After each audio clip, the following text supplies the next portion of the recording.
Et j'ai dû en mérir jusqu'à plus soif. L'endroit où on me traîna, mes frères, n'avait rien d'inciné. J'étais bouclé dans une camisole de force, le gollywog serré dans un casque, avec des fils qui sortaient de partout.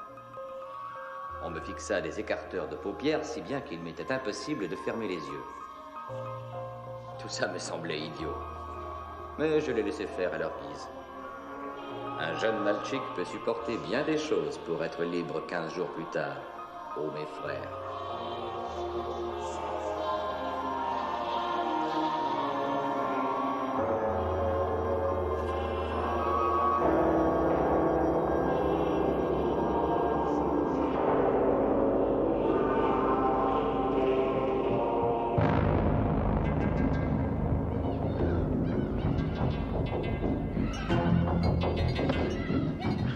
Le premier film commença très bien. Du beau travail de professionnel, digne de Hollywood. Le bruitage était très carachot. On slouchait les cris et les gémissements comme si on y était. Et même les halètements et les souffles des Malchiks qui tolchoquaient le type. Et bientôt, ô ivresse, la bonde a sauté, laissant jaillir le bon vin rouge, rouge, rouge. La bonne sève naturelle, fabriquée par la maison mère, commença à couler. C'était super. C'est drôle comme les couleurs de la vigne semblent vraiment vraies que lorsqu'on les voit sur un écran de cinéma. Mais alors que j'étais en train de m'y rire, j'eus soudain la vague sensation de ne pas être dans mon assiette. J'attribue cela à mon régime trop riche et à toutes ses vitamines. D'ailleurs, j'eus vite oublié ce malaise, tant je me concentrais sur le film suivant. Une jeune dévotchka à qui une bande de Malchiks offrait une partie de Sava-Savien.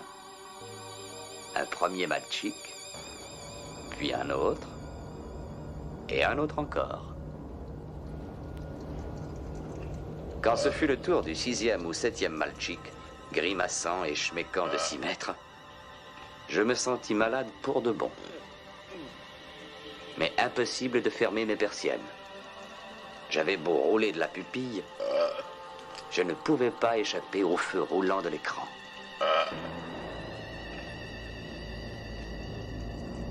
Détachez-moi. Je veux vomir. Assez, je vais vomir, je vous dis. Bientôt, la drogue va créer chez le sujet soumis à cette expérience un état de paralysie, associé à une impression de terreur et d'impuissance. Je n'en peux plus. Le sujet d'un des premiers tests décrivait cela comme une sorte de mort, comme lorsqu'on étouffe ou que l'on se noie. Enlevez-moi ça. Et c'est au cours de cette période que nous avons pu observer chez le sujet les plus significatives associations entre son terrifiant champ d'expérience habituel et la violence qu'il voit. Je vous en supplie, arrêtez.